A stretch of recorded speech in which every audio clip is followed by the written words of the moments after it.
નમસ્કાર વિદ્યાર્થી મિત્રો, એનજીટી માં આપનું હાર્દિક સ્વાગત છે। છેલ્લે આપણે જ્યારે ક્લાસરૂમ ની અંદર અભ્યાસ કર્યો ત્યારે વટાણાના છોડના પ્રયોગો સુધી આપણે ચર્ચા કરી હતી। આજે આપણે એના પછી આગળનો ટોપિક જોવાનો છે કે લક્ષણોની અભિવ્યક્તિ કેવી રીતે થાય છે, અથવા તો આપણે એવું જોઈ ગયા હતા કે દરેક લક્ષણો એ જનીનો દ્વારા નિયંત્રિત થાય છે। તો આ લક્ષણો એ જનીનો દ્વારા કેવી રીતે નિયંત્રિત થાય છે એની આપણે ચર્ચા કરીએ એક ઉદાહરણ દ્વારા। તો આપણો ટોપિક શું રહેશે કે લક્ષણો ની અભિવ્યક્તિ કેવી રીતે થાય છે અથવા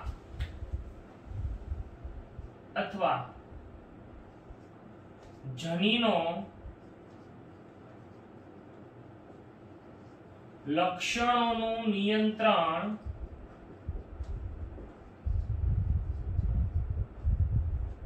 કેવી રીતે કરે છે। બહુ સરસ મજાની વાત છે કે લક્ષણો એ જનીનો દ્વારા કેવી રીતે નિયંત્રિત થતા હોય। તો આપણે અગાઉ મેન્ડલના પ્રયોગની અંદર એવું જોઈ ગયા હતા કે દરેક લક્ષણો છે એ મુખ્યત્વે જનીનો દ્વારા નિયંત્રિત થતા હોય છે। એક જોડ જનીનો એ લક્ષણોનું નિયંત્રણ કરે છે।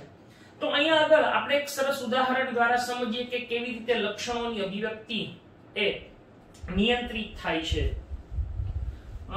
સામાન્ય રીતે આપણે જોઈએ કે વનસ્પતિ છે એની અંદર કોઈ એક લક્ષણ છે એ છે ઊંચાઈનું।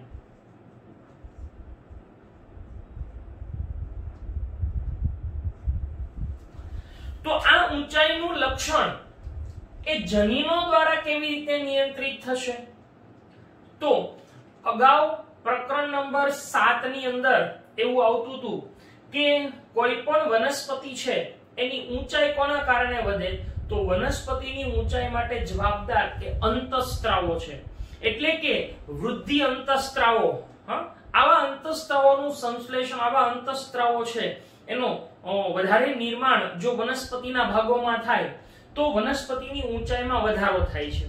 તો સિમ્પલી કે ઊંચાઈ છે એ વધવા માટે કોણ જવાબદાર છે? તો કે ઊંચાઈ વધવા માટે અંતઃસ્ત્રાવો જવાબદાર છે। હવે આ અંતઃસ્ત્રાવો એ જ્યારે નિર્માણ થાય છે ત્યારે એના નિર્માણ માટે ઉત્સેચકો છે એ જવાબદાર હોય છે, એટલે કે અંતઃસ્ત્રાવોનું સંશ્લેષણ એ ઉત્સેચકો દ્વારા થતું હોય છે। ઉત્સેચકો એ પ્રક્રિયાની અંદર અંતઃસ્ત્રાવોને સંશ્લેષિત કરતા હોય, એટલે અંતઃસ્ત્રાવો છે એ કોના દ્વારા સંશ્લેષિત થાય છે? તો કે ઉત્સેચકો દ્વારા એ અંતઃસ્ત્રાવોનું સંશ્લેષણ થતું હોય છે। ઉત્સેચકોનું જો બંધારણ જોવામાં આવે તો ઉત્સેચકો એ સામાન્ય રીતે પ્રોટીનના બનેલા હોય છે। ઉત્સેચકો શેના બનેલા હોય છે? પ્રોટીનના બનેલા હોય છે, એટલે કે ઉત્સેચકો એનું બંધારણ પ્રોટીનનું હોય છે। એટલે કે પ્રોટીન સંશ્લેષણ થવાથી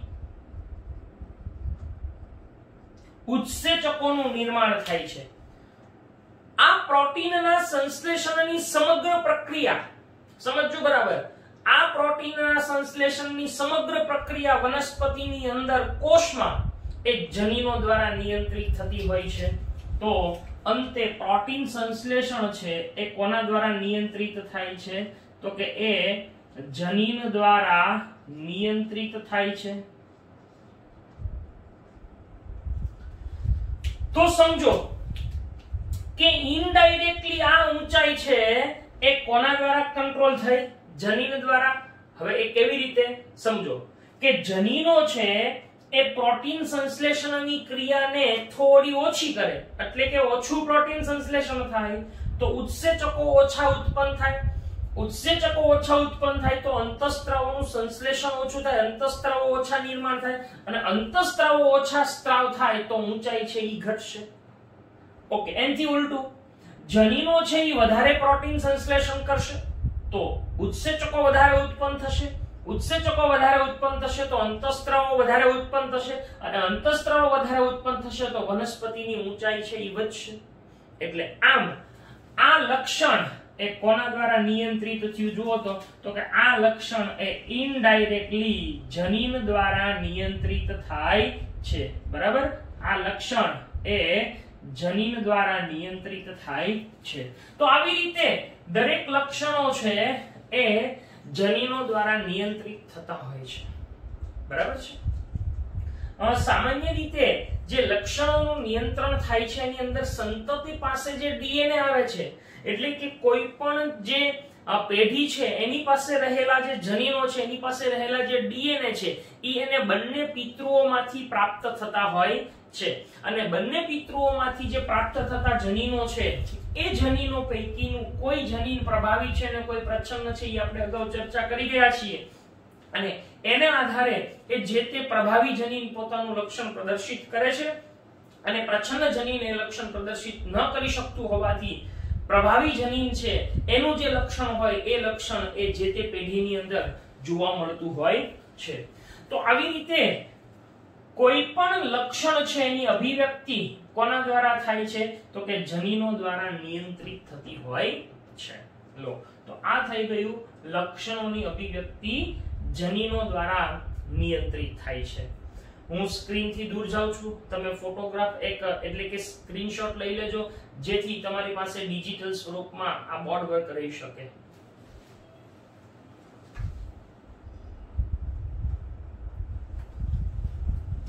ઓકે, હવે પછીનો જે ટોપિક છે એ છે લિંગ નિશ્ચયન.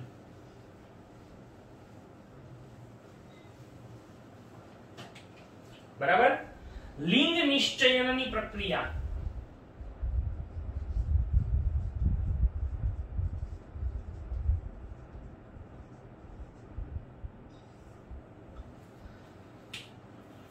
લિંગ નિશ્ચયન એટલે શું?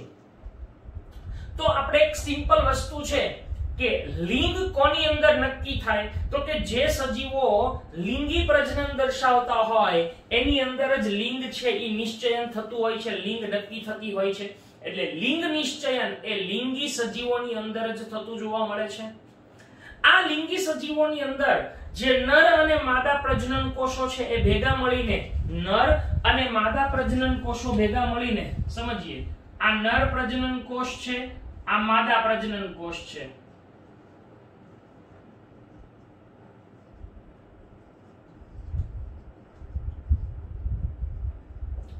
એ બંને ભેગા મળીને જે ફલિતાંડ બનાવે છે,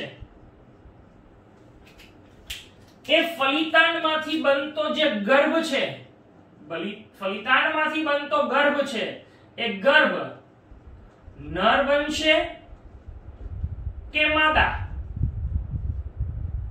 આ નક્કી થવાની ઘટનાને શું કહેવામાં આવે છે? લિંગ નિશ્ચયન તરીકે ઓળખવામાં આવે છે. એટલે લિંગ નિશ્ચયન એટલે શું એની વ્યાખ્યા કે લિંગી પ્રજનન દરમિયાન ફલિતાંડમાંથી બનતો ગર્ભ એ નર બનશે કે માદા તે નક્કી કરવાની ઘટનાને લિંગ નિશ્ચયન તરીકે ઓળખવામાં આવે છે. આ લિંગ નિશ્ચયન એ જુદા જુદા સજીવોની અંદર જુદી જુદી રીતે નિયંત્રિત થતું હોય છે. જેમ કે સ્નેલ છે એટલે કે ગોકળ ગાય એ પોતાની જાતિ બદલી શકે છે પોતાની રીતે નર કે માદા, તો એના માટે લિંગ નિશ્ચયની આનુવંશિક નથી, એટલે કે જનીનો દ્વારા નિયંત્રિત નથી થતું. પરંતુ મનુષ્ય છે એની અંદર લિંગ નિશ્ચયન એ જનીનો દ્વારા નિયંત્રિત થાય છે. બીજું કે મનુષ્યમાં લિંગ નિશ્ચયન ક્યારે થઈ જાય તો કે ફલન સમયે જ લિંગ નિશ્ચયન થઈ જાય છે. આ યાદ રાખજો, મનુષ્યમાં ફલન સમયે જ લિંગ નિશ્ચયન છે એ થતું જોવા મળે છે. તો પહેલું તો લિંગ નિશ્ચયન એટલે શું એની વ્યાખ્યા કે લિંગી પ્રજનન દરમિયાન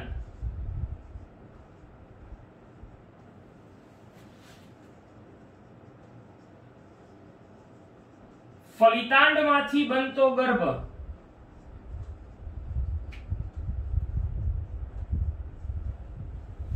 નર બનશે કે માદા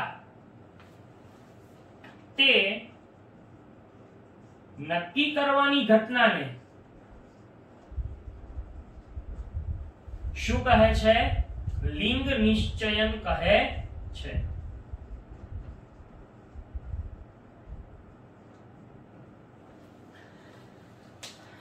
લિંગ નિશ્ચયનની પ્રક્રિયા જુદા જુદા પરિબળો પર પણ આધારિત હોય છે.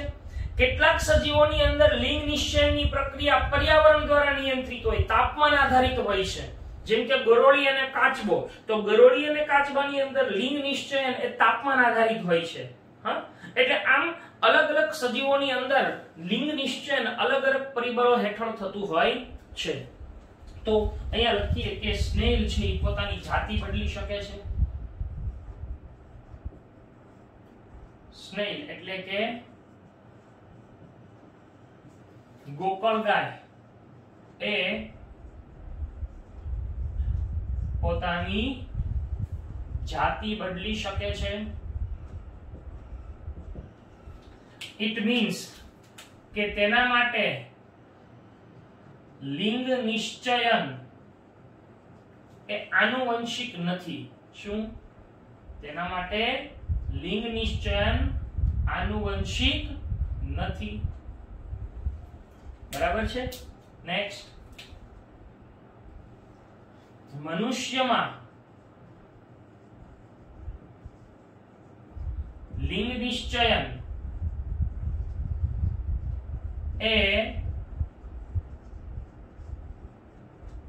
આનુવંશિક છે, એટલે કે જનીનો વડે નિયંત્રિત થાય છે. બરાબર? એ જનીનો વડે નિયંત્રિત થાય છે. નેક્સ્ટ, મનુષ્યની અંદર જે લિંગ નિશ્ચયન થાય એ જનીન વડે નિયંત્રિત હોય, તેમ છતાં કેટલાક સજીવોમાં લિંગ નિશ્ચયન પર પર્યાવરણની પણ અસર જોવા મળે છે. બરાબર? તો આવી રીતે લિંગ નિશ્ચયન અલગ અલગ રીતે થતું જોવા મળે છે. આપણને અહીંયા ટોપિક તરીકે આપ્યું છે મનુષ્યમાં લિંગ નિશ્ચયન કેવી રીતે થાય. તો આપણો ટોપિક છે આની સાથે જ તે કે મનુષ્યમાં લિંગ નિશ્ચયન કેમ થાય. મનુષ્યમાં લિંગ નિશ્ચયન સમજતા પહેલા મારે તમને કેટલાક બેઝિક કોન્સેપ્ટ સમજાવવા છે અને પછી આપણે મનુષ્યમાં લિંગ નિશ્ચયન સમજશું. એટલે અહીંયા આગળ હું કેટલાક પહેલા બેઝિક કોન્સેપ્ટ સમજાવું છું. હા, ખાસ યાદ રાખજો કે મનુષ્યની અંદર એના શરીરમાં જે કોષો છે ને એ બે પ્રકારના હોય છે. કેટલા પ્રકારના હોય છે? બે પ્રકારના હોય છે. કયા કયા બે પ્રકારના હોય? તો કે એમાંનો એક પ્રકાર છે એ છે દૈહિક કોષો અને બીજા હોય છે પ્રજનન કોષો. બરાબર? બે પ્રકારના કયા કયા કોષો હોય છે? દૈહિક કોષો અને પ્રજનન કોષો, અથવા આના માટે બીજો શબ્દ છે લિંગી કોષો આવેલા હોય છે. કયા કયા બે પ્રકારના કોષો છે? દૈહિક કોષો અને પ્રજનન કોષો અથવા લિંગી કોષો. આ બંનેમાં ફેર શું? તો યાદ રાખીએ કે દૈહિક કોષો છે એની અંદર 23 જોડ રંગસૂત્રો હોય. શું આવેલા હોય? 23 જોડ રંગસૂત્રો, એટલે કે 46 રંગસૂત્રો. જ્યારે પ્રજનન કોષો હોય એની અંદર ફક્ત 23 રંગસૂત્રો જ આવેલા હોય. બરાબર? હા, તો બંનેની અંદર એટલે કે આમાં 46 રંગસૂત્રો છે અને આમાં 23 રંગસૂત્રો જ હોય છે. આ પહેલો ફેર. બીજું, દૈહિક કોષો છે એના શબ્દ ઉપરથી કે દેહના નિર્માણ માટે માની લો કે આપણને ચામડી છે કે બધા જે અવયવો છે એની અંદર જે કોષો છે એ દૈહિક કોષો છે. જ્યારે પ્રજનન કોષો એનું નિર્માણ કેવી રીતે થાય તમે પ્રકરણ નંબર 8 ની અંદર સમજી ગયા છો. તો એ પ્રજનન કોષોમાં રંગસૂત્રો ફક્ત 23 છે. ઓકે, હવે બીજી વાત અહીંયા સમજાવી છે કે મનુષ્યના જે રંગસૂત્રો છે ઈ પણ બે પ્રકારના છે. એટલે આ તો કોષ બે પ્રકારના થયા. હવે રંગસૂત્રો બે પ્રકારના છે.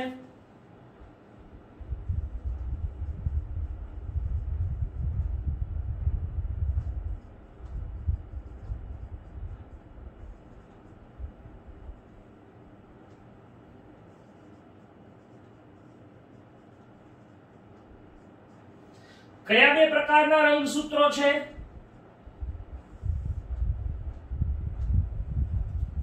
એક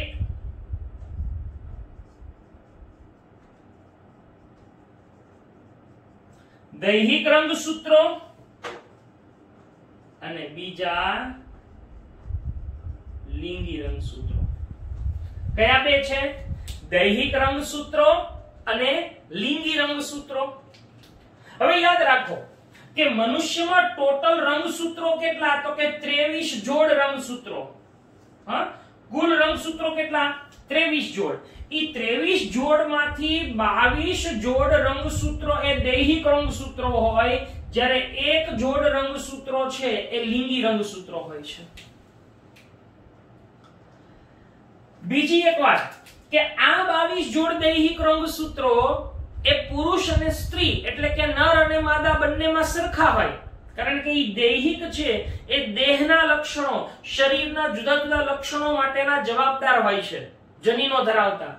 જ્યારે એક જોડ જે લિંગી રંગસૂત્રો છે એના દ્વારા જ નક્કી થાય કે નર બનશે કે માદા. એટલે અહીંયા જે નર કે માદા બનશે ને ઈ કોના આધારે નક્કી થાય છે? આ એક જોડ લિંગી રંગસૂત્રો છે ને એના આધારે નક્કી થાય કે નર બનશે કે માદા. હવે જુઓ કે આ 22 જોડ દૈહિક રંગસૂત્રો છે એ નર અને માદા માં સમાન હોય છે, જ્યારે એક જોડ લિંગી રંગસૂત્રો છે એ નર અને માદામાં જુદા જુદા પ્રકારના હોય છે. અને એને કારણે તો નર અને માદા એકબીજાથી જુદા પડે છે.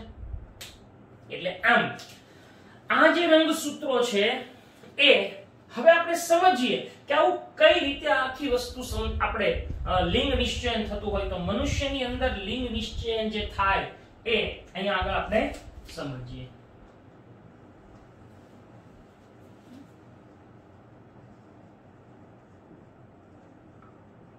મનુષ્યમાં લિંગ નિશ્ચયન, બરાબર. હવે ધારો કે આ એક નર છે અને આ માદા છે. આ નરનો એક દૈહિક કોષ છે અને આ માદાનો એક દૈહિક કોષ છે. આ બંને શું છે? દૈહિક કોષો છે.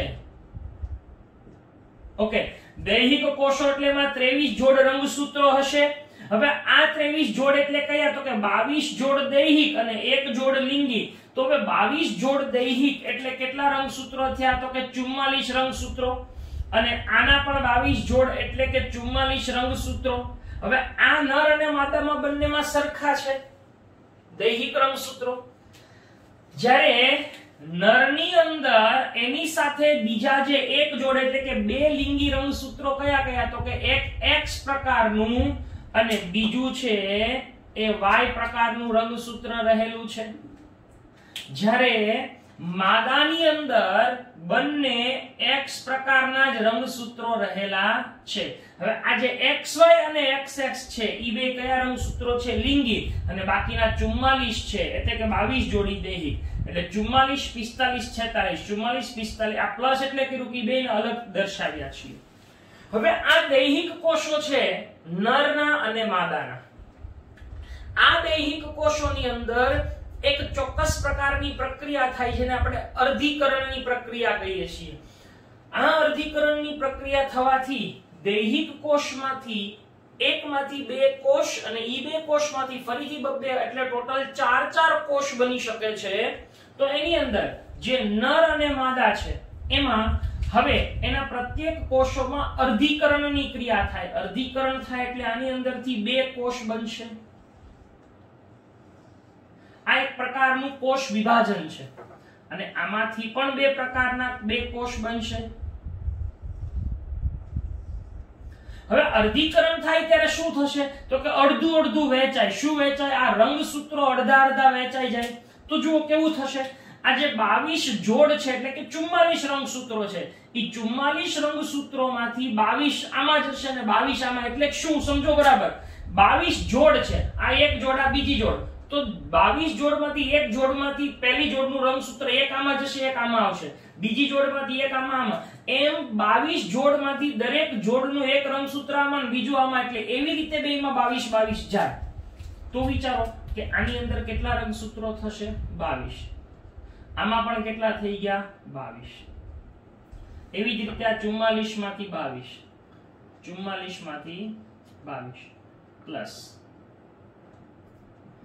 હવે આ પણ વહેંચાઈ જાય. આ બે જોડમાંથી એક આમાં જશે ને એક આમાં જશે. એવી જ રીતે એક આમાં ને એક આમાં. તો અહીંયા શું જોવા મળશે બંધારણ? તો કે આની અંદર x અહીંયા y આવશે.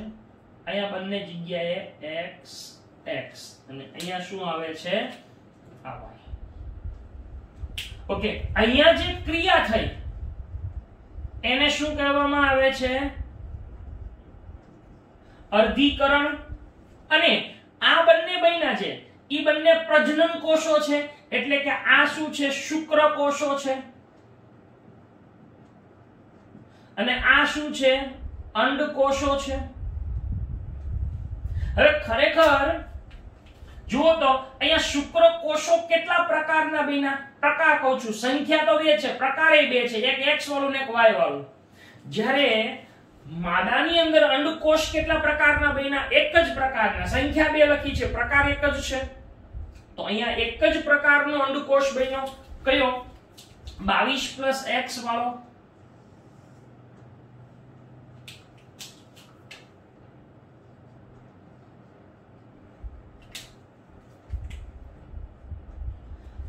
હવે યાદ કરો, મનુષ્યના પ્રજનન તંત્રની રચનામાં તમને એવું સમજાવેલું છે કે અહીંયા આગળ આ માની લો કે અંડવાહિની છે, આ ગર્ભાશય છે,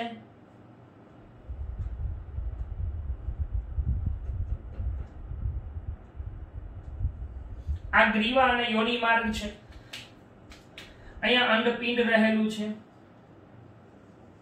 હવે આ અંડપિંડમાંથી જે અંડકોષ મુક્ત થયો અહીંયા, એ અંડકોષ અહીંયા છે જે આવ્યો ઈ શું ધરાવે છે? 22 + x ધરાવે છે. હવે સમજો કે જ્યારે પ્રજનનની ક્રિયા થાય, સમાગમની ક્રિયા થાય ત્યારે પુરુષ છે એના શુક્રકોષોનો અહીંયા ત્યાગ થયો હશે.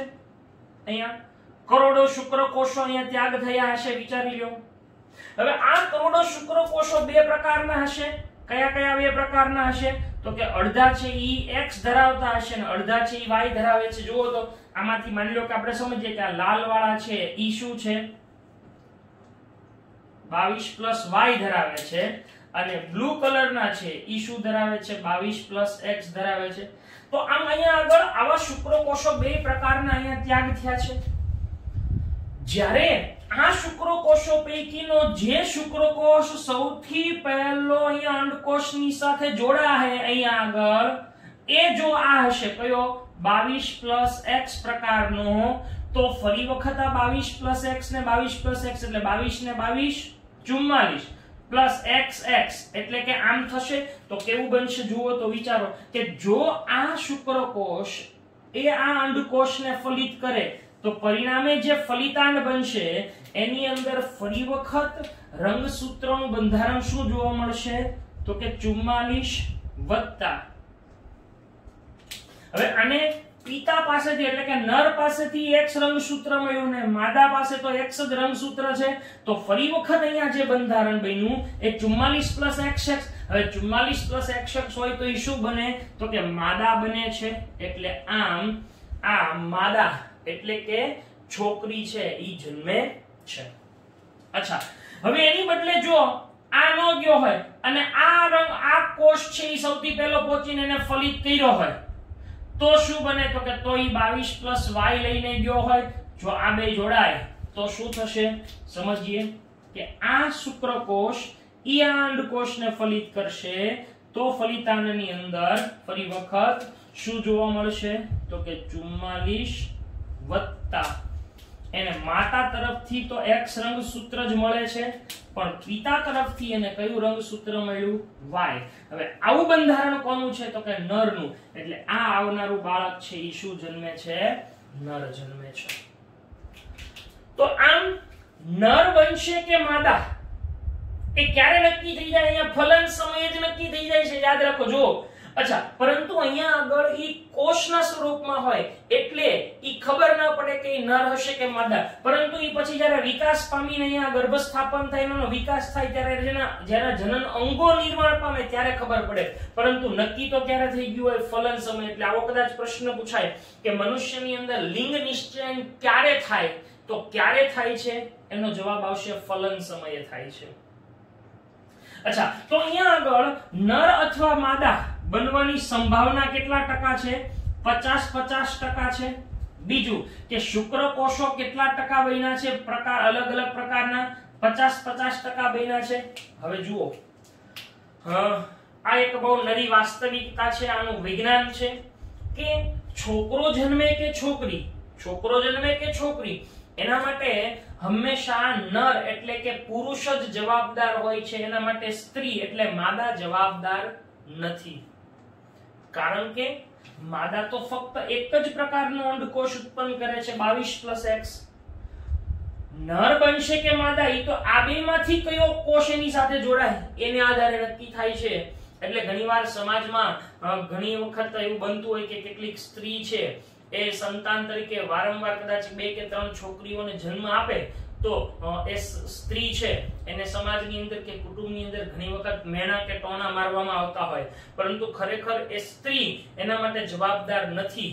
નર બને કે માદા એના માટે પુરુષ જ જવાબદાર હોય છે. આ એક માત્ર સમજૂતી છે. તો આવી રીતે મનુષ્યની અંદર લિંગ નિશ્ચયન છે એ આવી રીતે થતું જોવા મળે છે. અને એ કયા સમયે થાય છે? તો એ હું લખી દઉં છું કે મનુષ્યમાં ફલન સમયે જ શું થઈ જાય છે? લિંગ નિશ્ચયન થાય છે. બરાબર? તો આ તમને આનું ડિસ્ક્રિપ્શન છે આખું આપેલું છે, તમારે એ પ્રમાણે લખવાનું હોય. તો આ સમજૂતી ખૂબ સરસ મજાની છે. ખાસ આ બધી વસ્તુઓ છે તમે યાદ રાખજો. તો હું સ્ક્રીન થી બહાર જાઉં છું, તમે સ્ક્રીનશોટ લઈ લેજો જેથી તમારી પાસે એ જળવાઈ રહે.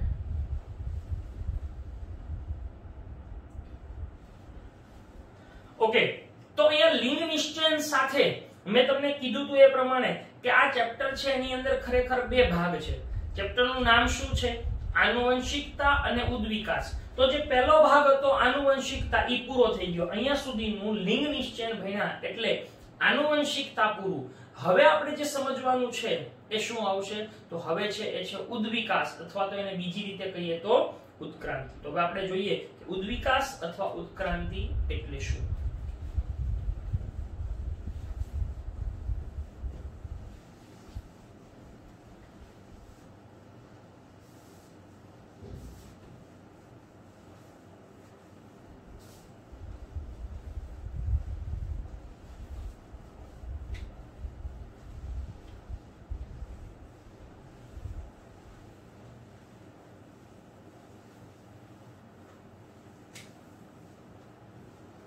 ચલો, ઉદ્વિકાસ એટલે શું?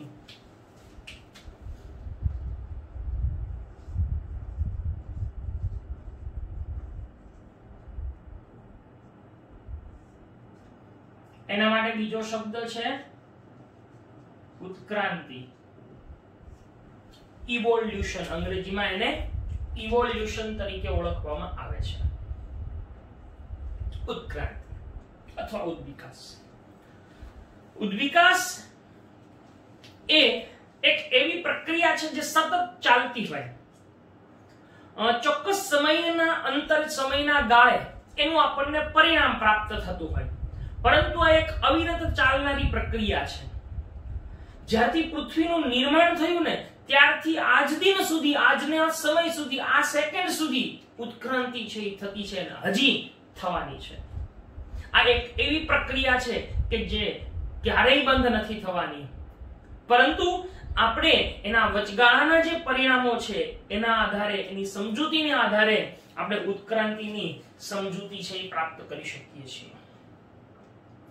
ઉત્ક્રાંતિ એટલે કે ઉદ્વિકાસ એટલે શું, એની વ્યાખ્યા પહેલા આપણે લઈએ અને પછી એમાં આપણે ડિટેલમાં સમજીએ. તો ઉદ્વિકાસ એટલે શું સમજી લો કે એક આપણા ઘરની અંદર ઘણી વખત આવી કીડીઓનું જૂથ થઈ જાય, ઘણી બધી કીડીઓ થઈ જાય.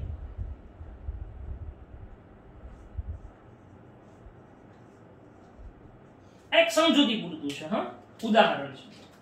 હવે આ કીડીઓને દૂર કરવા માટે આપણે શું કરીએ, આપણા વડીલોને પૂછીએ તો એમ કે ડીડીટી નામની દવા છાંટવામાં આવે, ડાયક્લોરો ડાયફિનાઇલ ટ્રાઇક્લોરોઇથેન. ડીડીટી નામની દવા છાંટી એની ઉપર, બરાબર. તો આની ઉપર આપણે શું છાંટી દીધું, ડીડીટી.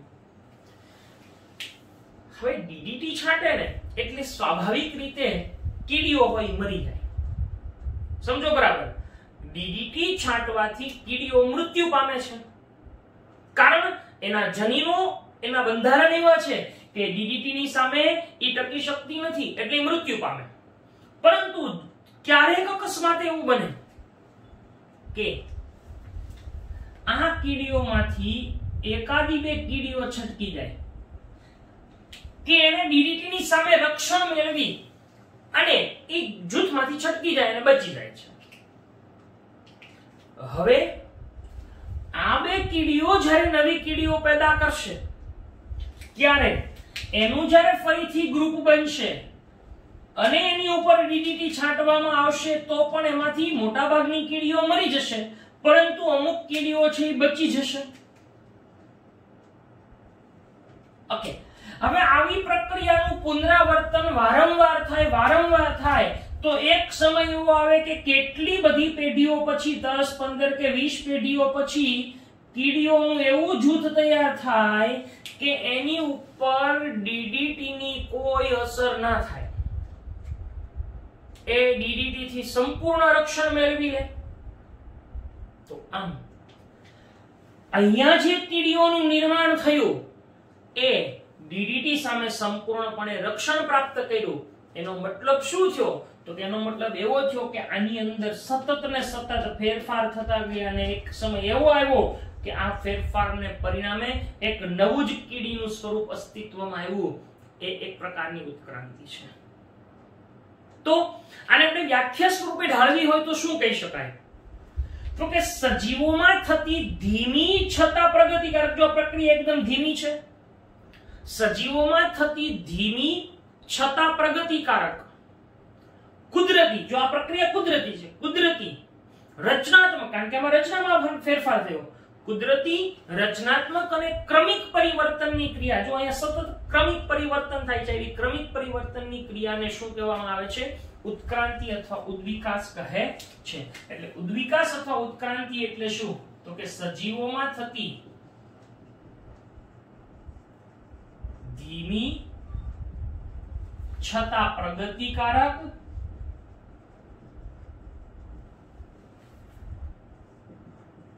કુદરતી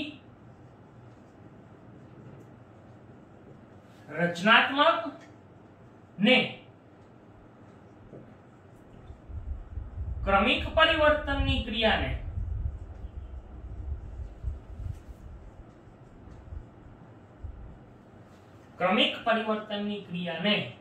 શું કહે છે, ઉદ્વિકાસ કહે છે. તો આ થઈ ગયું ઉદ્વિકાસની વ્યાખ્યા, ઉદ્વિકાસની સમજૂતી.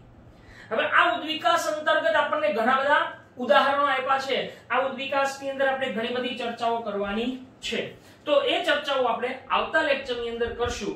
આજે આપણે લિંગ નિશ્ચયન, લક્ષણોની અભિવ્યક્તિ જનીનો દ્વારા કેવી રીતે નિયંત્રિત થાય છે અને ઉદ્વિકાસની સમજૂતી ખાલી માત્ર વ્યાખ્યા અહીંયા સુધી રાખીએ છીએ. આવતા લેક્ચરની અંદર આપણે આગળ ઉદ્વિકાસના ઉદાહરણથી આગળ જોશું. Thank you.